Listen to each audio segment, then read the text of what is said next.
자, 요한복음 5장 39절 제가 읽겠습니다. 너희가 성경에서 영생을 얻는 줄 생각하고 이 성경을 연구하거니와 라고 되어 있죠. 여기서 말하는 성경은 구약이겠죠. 예수님 당시는 신약이 없었으니까. 좀 더 구체적으로 말하면 여기서 말하는 성경은 그 밑에 맥락에 보시면 46절에 모세를 믿었으면 또 나를 믿었으리라 라고 말씀하신 거 보니까 바로 모세가 말한 모세 오경이란 것인 줄 알 수 있겠죠. 그렇죠. 모세 오경을 말해요. 그래서 여기서 말하는 성경은. 자, 이 성경이 모세의 글, 모세 오경이 곧 내게 대하여 증언하신 것이라. 자, 모세 오경이 내 얘기하고 있는 거야 라고 얘기하는 거예요. 그런데 46절 모세를 믿었으면 나를 믿었으리니 당연하죠. 왜? 모세 오경이 내 얘기를 하고 있는데 너희들이 모세를 믿고 모세가 쓴 글을 믿고 알면서 나를 몰라요. 내게 오기를 싫어해요. 그 얘기를 지금 40절에 하고 있죠. 그러나 너희가 영생을 얻기 위해서 내게 오기를 원하지 않는도다. 그러니까 45절 내가 너희를 아버지께 고발할까 생각하지 말라. 너희를 고발하는 이가 있으니 곧 너희가 바라는 자 모세니라. 왜냐하면 모세를 믿었더라면, 자, 모세가 쓴 모세 오경을 믿었더라면 당연히 너희가 나를 믿었을 것이기 때문에 그래. 그러니까 모세가 너희를 고발할 거야. 이런 얘기를 예수님이 하시는 것이에요. 모세 오경이 누구에 대한 말? 나에 대한 얘기란 뜻. 그 얘기를 지금 하고 계시는 거예요. 자, 한 구절만 다시 봅시다. 사도행전 28장 보십시다. 자, 사도행전 28장.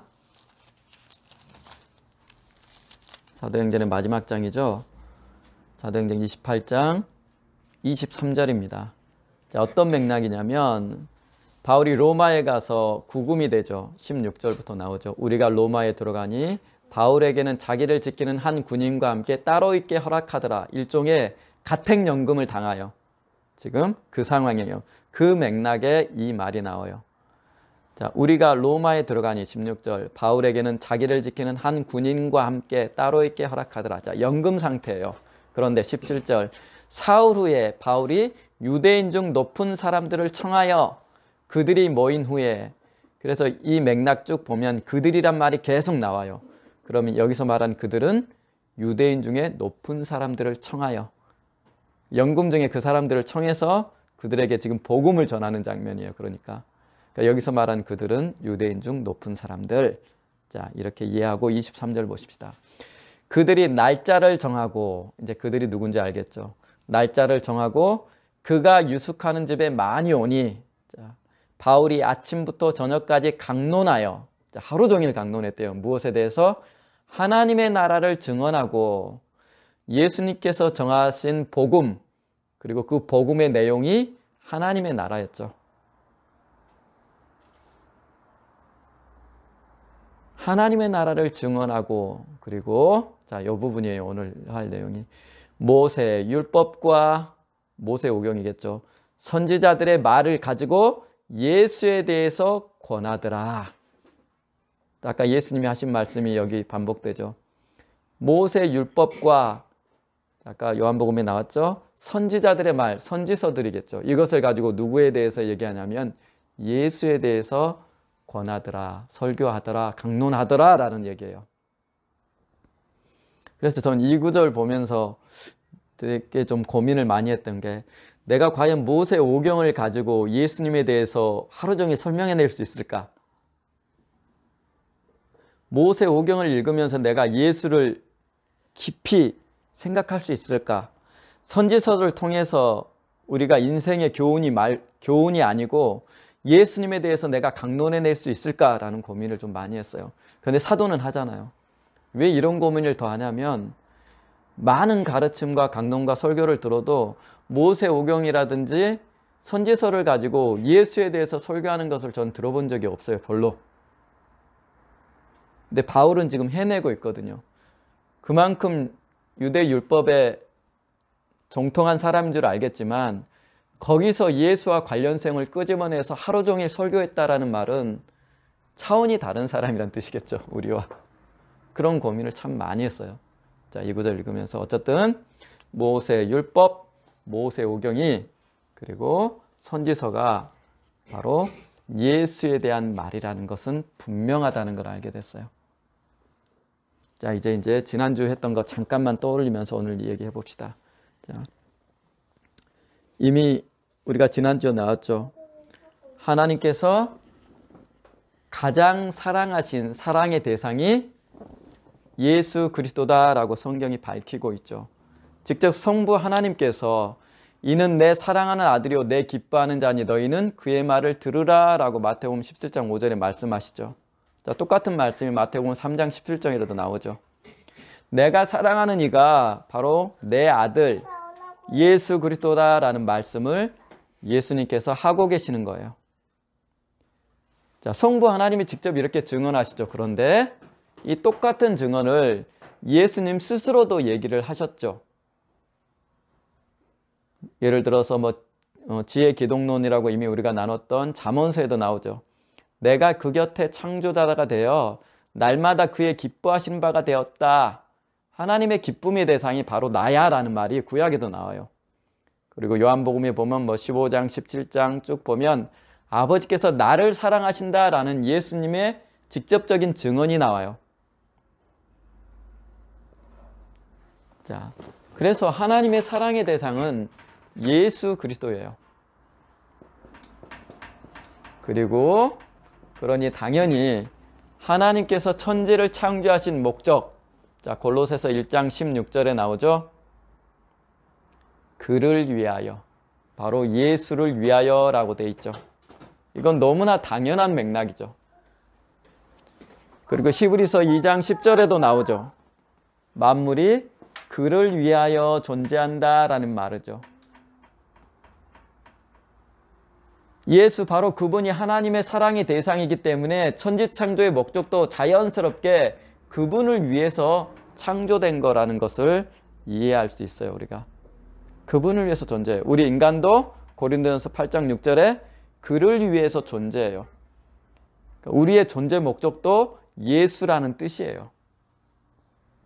자, 이제 이런 걸 염두에 두고 지난 시간까지 했던 이걸 염두에 두고 오늘 본문 말씀을 보면 굉장히 당연스럽죠.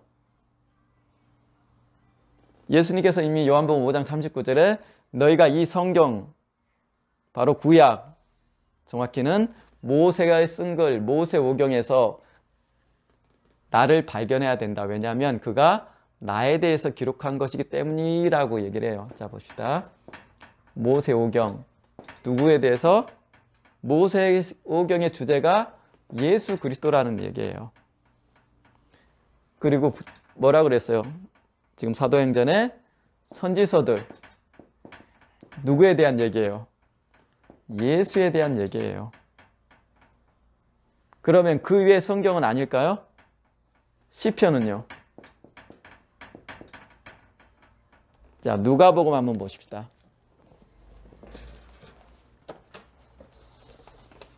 자, 누가복음 24장 44절 제가 읽어드릴게요. 모세 율법과 여기 떴죠? 칠판을 보세요. 모세의 율법, 모세오경, 그리고 선지자들의 글과 선지서 했죠. 아까 바울도 얘기했죠. 그리고 시편도 예수님이 뭐라 그래요? 나를 가리켜 기록된 모든 것이라고 돼 있죠. 다시 말해서 무슨 얘기예요? 구약은 전부 누구 얘기란 얘기예요? 내 얘기야. 구약은 내 얘기하는 거야. 구약의 주제, 주인공이 누구냐면 바로 나야 라는 뜻이에요. 지금 하는 얘기가. 구약 성경의 주인공은 나야. 모세오경도 내 얘기고 선지서도 내 얘기고 시편도 내 얘기야. 이 얘기를 지금 예수님이 하고 계시는 거예요. 자, 그리고 이것까지 내가 죽고 고난받아 죽고 다시 부활할 것까지 사실은 구약 성경에 이미 다 기록돼 여기까지 예수님이 미리 다 얘기를 하시죠. 자, 유대인들에게 있어서 예수를 메시아로 받아들이기 가장 어려웠던 부분이 무엇이냐면 메시아란 분이 고난받아 죽는 거였어요. 그들의 개념에는 고난받아 죽는 메시아의 개념이란 게 없어요. 그렇죠? 근데 예수님이 그렇게 얘기를 하거든요. 그런데 성경은 뭐라 그러냐면 이미 선지자들의 입을 통해서 예수께서 고난받아 죽으실 것도 이미 선지자들이 이미 말해 놓은 거야 라고 사도행전 3장 18절에 얘기를 해요.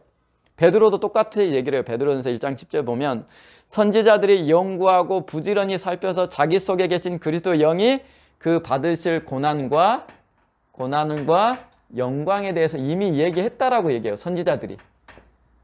이상하죠? 근데 유대인들은 구약에서 이 개념을 찾아내지 못해요. 그래서 예수 믿기가 어려웠다라는 거예요. 그들에게 있어서. 메시아가 고난받아 죽어? 말도 안 돼. 근데 예수님도 얘기하죠. 이 얘기를. 그리스도가 고난받고 자기 영광에 들어가야 돼 라고 예수 스스로도 누가복음 24장 25절 보면 직접적으로 얘기를 하세요. 그러니까 이미 이것도 구약에 다 미리 알려주셨던 거라는 거예요. 그럼에도 불구하고 유대인들은, 이스라엘은 그 메시아가 세상에 오셨음에도 불구하고 그를 알아보지 못하죠. 그래서 예수님도 지금 답답해 하시면서 그 얘기 하시는 거잖아요.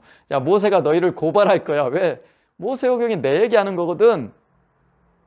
선지서도 내 얘기하는 거거든. 시편도 내 얘기하는 거거든. 그리고 그 메시아가 고난받아 죽어 영광 받는다는 것도 이미 다 있는 거거든. 근데 너희들이 왜 이게 이상하지? 라는 질문을 예수님께서 하시는 거예요. 지금 다 있다라는 거예요. 구약에. 근데도 이들이 몰라봐요. 예수를 앞에 두고도. 왜요? 이것 때문에 그래요. 고난받아 죽고 그런 메시아 개념이 그들에게 없기 때문에 그래요. 그러면 왜 이 개념이 그들에게 안 받아들여졌을까? 정확히 한번 조금 들어갑시다. 왜 구약 성경을, 지금도 그런다죠. 모세오경을 그 사람들은 줄줄줄 외운다고 그러죠. 처음부터 끝까지. 전 야고보서 정도는 외우는 사람 봤어요. 성경 읽기 같은 데 가면 성경 없이도 야고보서 정도는 달달달달 외우는 사람이 꽤 많아요. 짧은 성경. 근데 이들은 모세오경을 줄줄줄 외운다죠. 지금도. 자, 그럼에도 불구하고 이분들이 구약 성경을 열심히 이들이 예수를 알아보지 못해요. 왜 그래요? 한번 조금 깊이 들어가 생각해 봅시다. 첫 번째, 예수님이 이미 얘기하셨죠. 구약은 내 얘기, 내가 주제야. 주제는 바로 나야. 구약의 주제는 나야. 근데 나를 너희들이 몰라봐. 왜 그래요? 성경이 이곳저곳에서 이 이유에 대해서 설명을 해줘요. 첫 번째, 자, 히브리서 1장 1절을 보래요. 옛적부터 선지자들을 통해서 여러 부분과 여러 모양으로 우리 조상들에게 말씀하신 하나님이, 이렇게 돼 있죠. 우리 조상들에게 하나님이 말씀하셨대요. 누구에 대해서요? 그분의 아들에 대해서. 근데 그분의 아들에 대해서 말했는데 그게 어떤 식으로 전달돼서요? 여러 부분과 여러 모양으로. 그래서 제가 과거에 퍼즐 얘기를 했죠. 한 조각 한 조각 한 조각 한 조각 이렇게 돼 있어요. 그들이 본 예수가. 그래서 그분을 정확히 알아보기가 어려웠을 수도 있어요. 이것을 히브리서는 비유라고 표현을 하기도 해요. 자, 두 번째 또 뭐겠어요? 구약을 히브리서에서 일관되게 설명하는 방식이 있어요. 구약은 뭐냐고? 비유고 그림자다라고 표현을 해요. 자, 히브리서를 읽으면 누구나 발견할 수 있는 게 뭐냐면 유대의 율법과 그리고 그 율법에 비해서 예수 그리스도가 얼마나 탁월하신 분인지를 끊임없이 비교를 해요. 그러면서 율법을 뭐라고 부르냐면 히브리서 10장 1절에 나오죠. 율법은 좋은 일의 그림자라고 불러요. 율법은 그림자라고 불러요. 누구에 대한 그림자요? 예수 그리스도에 대한 그림자라는 거예요. 그리고 7장 그 쭉 보면 하늘에 있는 송소라든지 제사라든지 제물이 전부 하늘에 있는 형상의 모형이고 비유였다라고 표현을 해요. 무슨 얘기예요? 분명히 구약이 예수에 대한 설명임에 너무나 분명한데, 근데 이것이 무엇이냐면 그림자라는 것이에요. 실제가 아니고, 실상이 아니고. 근데 그 실상 되신 분이 누구? 예수. 자, 그림자를 받았기 때문에 그래요. 자, 그 다음 세 번째. 그들이 예수 그리스도를 눈앞에 보고도 알아보지 못했던 이유, 이게 가장 큰 이유예요. 사도 바울이 이렇게 얘기를 해요. 고린도후서 5장 16절에 비록 우리가 그리스도를 육신으로 알아 라고 표현을 해요. 무슨 얘기냐면, 자, 예수라는 분을 물리적인 부요와 풍요를 가져다 주시는 분, 다윗 시대를 회복해서 정치적으로나 경제적으로나 다윗 왕의 부흥을 회복시켜 주실 분, 그렇게 육신적인 메시아로 예수를 이해했다라는 거예요. 그런데 예수는 와서 하는 말이 내 나라는 여기에 속한 게 아니야. 나는 죽으러 온 거야. 그들에게 이런 얘기를 해대고 너무나 무력하게 로마에 의해서 죽죠. 그들이 생각한 메시아가 아니에요. 로마로부터 정치적인 독립을 가져다 주지도 않았고 경제적으로 그들의 배를 불려준 것도 아니에요. 예수는. 이 고백을 사도가 얘기해요. 내가 그리스도를 육신적으로 알았기 때문이다 라고 고백을 해요. 이런 것들이에요. 그래서 예수를 알아볼 수가 없어요. 자기 눈앞에 오신 그분을. 그렇게 성경을, 구약 성경을 많이 연구했던 사람조차도.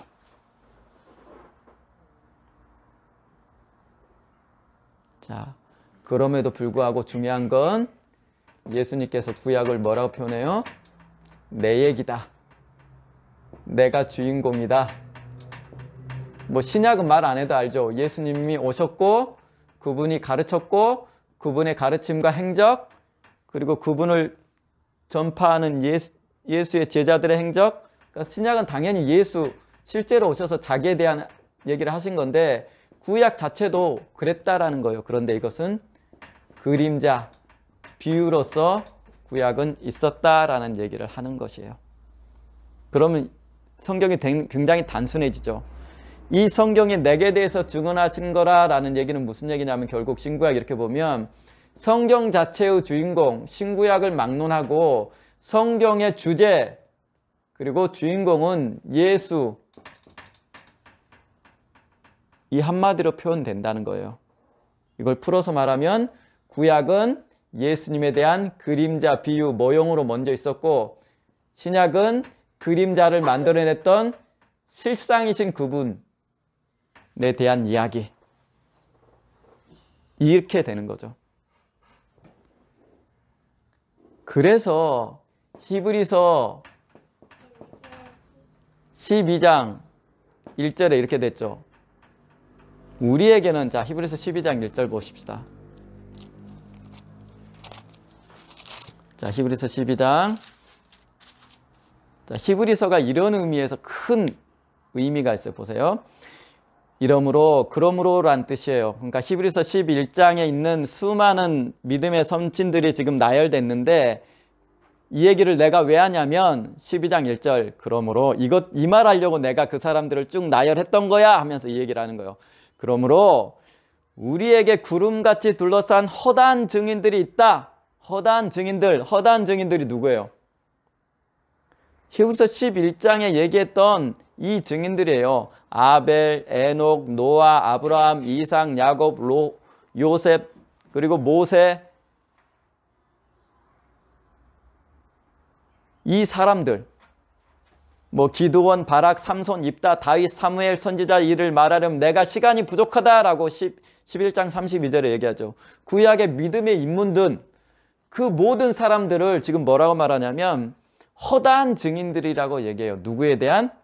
예수에 대한. 근데 이들이 예수를 본 적이 있어요? 없어요? 없어요. 이들은. 직접적으로는 보세요. 11장 한번 보세요. 11장 25절 보면 모세에 대한 설명을 쭉 해요. 그러면서는 말이 믿음으로 모세는 장성하여 24절 바로의 공주의 아들이라 칭함을 받기를 거절하고 도리어 하나님의 백성과 함께 고난받기를 잠시 죄악의 낙을 누리는 것보다 좋아하고 고난받기를 좋아했대요. 또한 26절 그리스도를 위하여 받는 수모. 모세가 그리스도 본 적이 있어요? 없어요?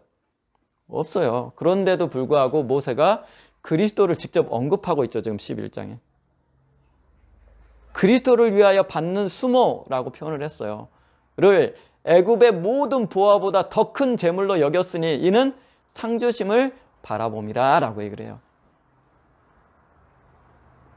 모세가 그리스도의 허다한 증인인 거죠. 그러니까 여기 언급된 모든 구약의 조상들이 예수 그리스도의 증인이라는 거예요.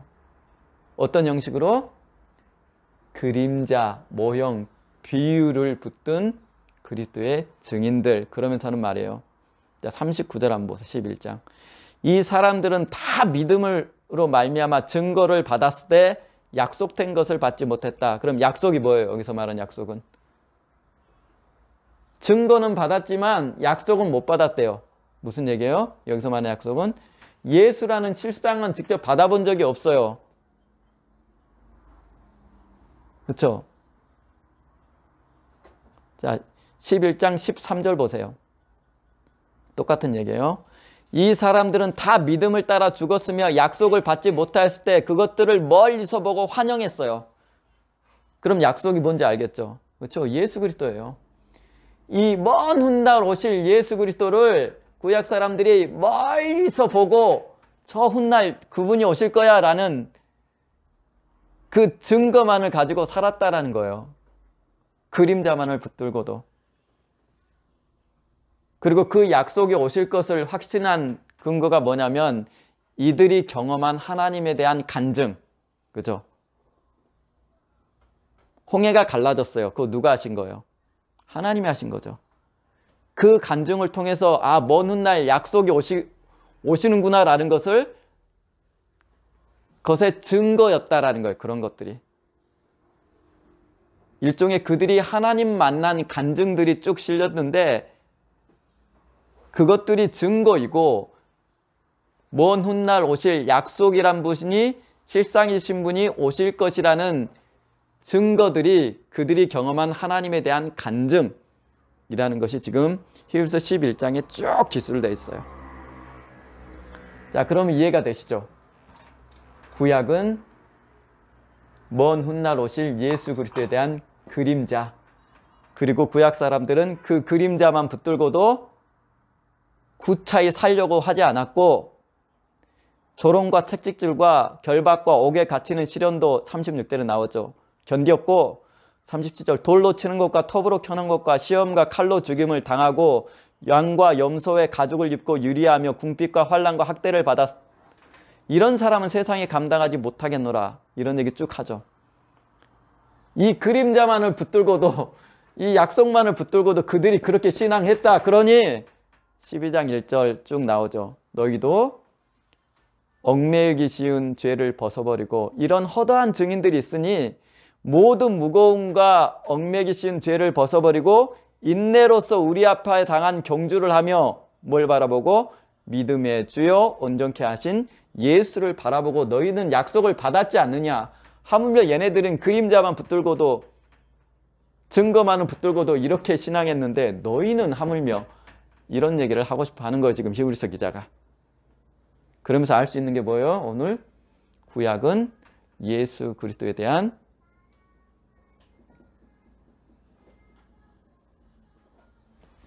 그림자, 모형, 비유로서 있었다라는 거죠. 그러니까 구약도 예수에 대해서 말하고 있는 거예요. 구약 전체가 그래요. 그래서 지금 히브리서 11장에 아벨부터 에녹, 노아, 아브라함, 이삭, 야곱 쭉 나열돼 있죠. 이들이 예수의 증인들이라고 하죠. 그렇죠? 이들도 주인공인 예수를 위해서 존재하는 자들이라고 지금 히브리서 11장이 얘기하고 있는 거예요. 그리고 거기에 나타난 절기들 여기 나오죠. 유월절 사건 나오고 홍해가 갈라진 사건 나오고 여리고성이 함락된 사건이 나와요. 지금 11장에. 이 사건들도 결국은 예수 그리스도를 설명하기 위해서 있는 거야 라는 얘기가 있어요. 예수 얘기하려고 있는 거야. 그 사건들도 요 얘기하는 거예요 지금. 자, 고린도전서 10장에 보면 너희가 광야를 헤매다가 반석에서 음료를 받아 반석에서 나오는 음료를 마셨지. 그런데 그 음료라는 게 음료를 흘러내보낸 그 반석이 누군 줄 알아? 사도 바울이 누구라 그래요? 그 반석은 그리스도다라고 얘기를 하죠. 자, 이것도 그리스도라는 거예요. 반석도. 그리고 요한복음이 뭐라 그래요? 하늘에 너희가 구약 때 만나 먹었지? 그 만나 아버지가 줬어. 근데 그거 먹고도 죽었지? 근데 이제 진짜 만나가 왔어. 누구냐? 나. 만나도 그럼 누구를 설명하려고 있는 거예요? 저 예수를 설명하려고 있는 거예요 지금. 구약이 다 그렇다는 얘기예요 지금 하는 말이. 더군다나 제가 히브리서 맥락을 자꾸 설명했죠.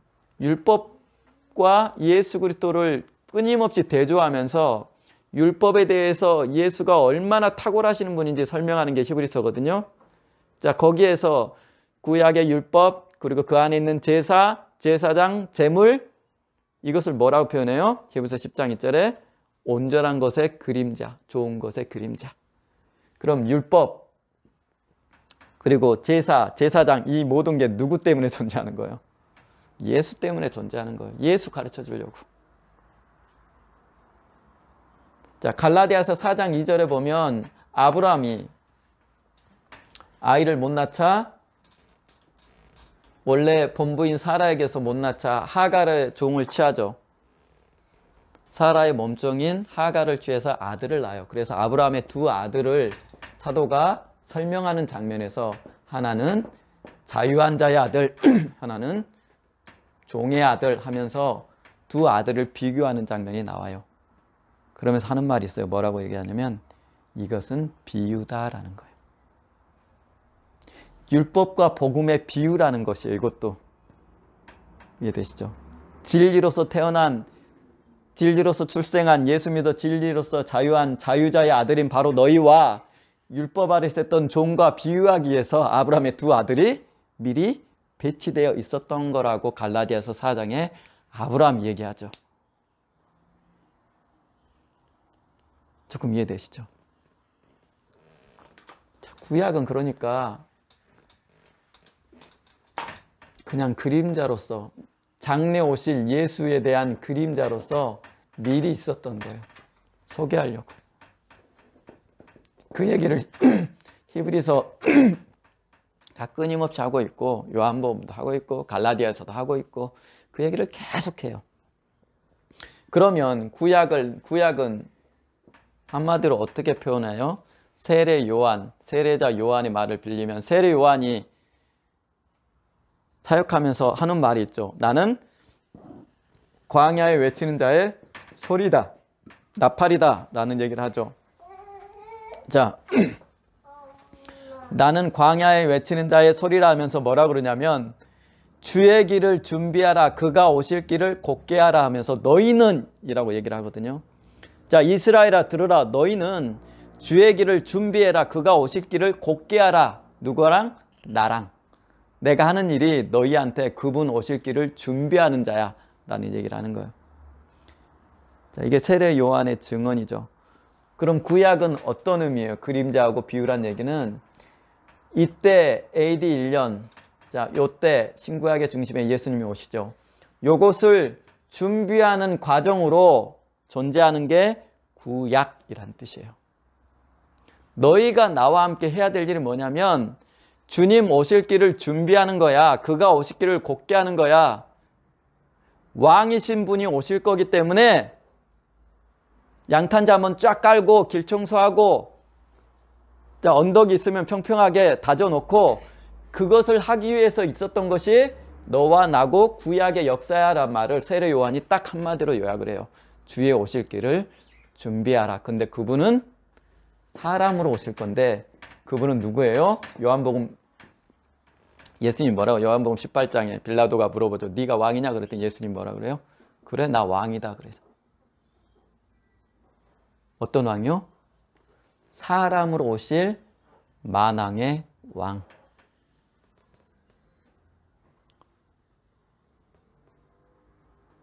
사람으로 오실 만왕의 왕을 영접하기 위해서 존재하는 시간이 구약이라는 뜻이에요. 지금 세례 요한이 하는 말이.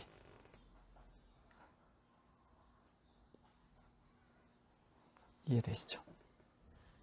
이때 그래서 진짜 주인공이 쫙 나타났죠. 그래서 제가 문학적으로 이 부분을 과거에 한번 설명드린 적 있죠. 구약은 문학으로 말하면 복선이다. 기억나세요? 복선이란 말 알죠? 영화나 소설이나 보면 어떤 일을 나중에 하기 위해서 미리 여러 장치들을 해놓죠. 구약은 복선을 깔아놓은 거예요. 오실 예수에 대한. 그래서 한마디로 말하면 구약은 장차 오실, 히브리서 표현을 빌으면 장차 오실 예수 그리스도에 대한 기록이고, 신약은 지금 오신 역사 안으로 들어오신 예수님에 대한 기록. 한마디로 성경은 예수 책, 예수의 이야기. 어떤 예수? 사람으로 오신 만왕의 왕이신 예수에 대한 책이에요.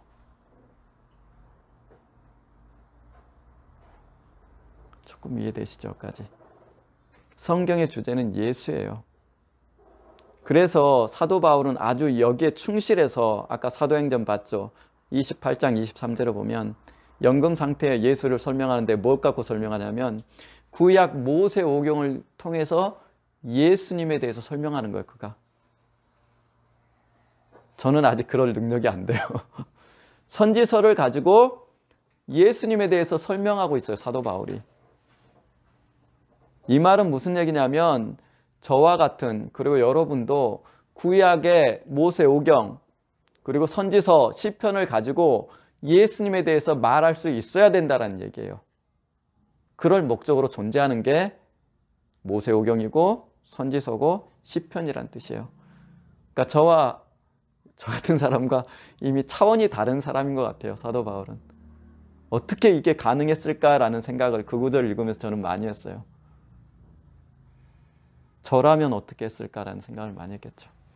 자, 이제 여기까지 했어요. 그래서 성경의 주인공, 성경의 주제는 예수 그리스도예요. 우리가 아니에요. 우리도 그분을 위해서 존재해요. 그래서 얘기했잖아요. 창조의 목적은 그분의 아들, 그를 위하여라고 써있죠. 위하여. 이게 하나님의 삼위일체 하나님 가운데 존재하는 창조의 목적이에요. 그런데 서신서 읽다 보면, 바울 서신 읽다 보면 우리를 위하여라는 거 되죠. 이 위하여가 충돌하죠. 이 연결고리가 뭐냐면 삼위일체 하나님 가운데 서로를 위해서, 그를 위해서 일하시는 하나님, 이 거대한 하나님의 뜻 안에 은혜라는 고리를 통해서 하나님께서 선물로 주어지는 이 은혜라는 요 조그만 이 은혜 보따리 안에 인간을 위하여라는 이 말이 적용되는 거예요. 그래서 창조의 목적인 그를 위한다는 이거 없이 저와 여러분이 하나님께서 인간을 위해서 했으니까 내가 어떻게 살아도 괜찮아 라고 하면 진짜 방종이 되는 거예요. 여러분 성경 잘 이해 못하는 거예요. 그렇지가 않아요. 은혜라는 선물 보따리 안에서 하나님은 위하여, 인간을 위하여 무한히 일하세요. 그러나 이 고리가 없이 하나님께서 나를 위하니까 내가 어떻게 살아도 상관없어, 이렇게 하면 여러분 영혼은 망하는 거예요. 선물이라고 말했잖아요. 삼위일체 하나님이 서로를 목적으로 일하시고 이것을 위해서 인간을 지으시고 세상도 지으시고 그렇게 창조하신 인간에게 선물로서, 은혜로서 구원을 주시는 거예요. 근데 이 부분을 확대 갖고 성경 전체가 그런 것처럼 생각해서 막 살면 여러분 망하는 거예요. 자, 이렇게 구속사적으로 성경 보는 것, 초대교부 이레니우스가 처음에 시작한 건데요. 자, 그래서 이게 핵심인 것 같아요. 얼핏 보면. 왜냐? 인간을 통해서 하나님이 창조의 목적을 이루어 가시기 때문에. 하지만 성경의 핵심은 구속사가 아니고 삼위일체 하나님이에요. 왜? 주인공이 예수라고 얘기했잖아요, 이미. 하나님께서 그 아들을 사랑한다고 얘기했고 하나님께서 창조의 목적을 그를 위하여라고 얘기를 했잖아요. 그렇죠? 자, 이제 이걸 염두에 두고 저와 여러분들이 다음 시간에 그 다음 쯤이나 나올지 모르겠지만 여호와라는 이름과 예수라는 이름을 비교해 보시면 이 이름이 어떤 건지 금방 이해할 수 있어요. 살짝만 던져주면 구약이 그림자고 비유라 그랬죠. 실상이신 예수에 대한 그런 측면에서 여호와라는 이름도 존재한다는 걸 이해하면 신약시대 저와 여러분이 여호와라는 이름을 부르지 않게 돼요. 왜? 이미 우리는 실상이신 분을 받았거든요. 오늘 했던 말을 염두에 두고 이제 다음 시간 해보면 이해가 금방 되실 거예요. 자, 오늘 여기까지 하겠습니다.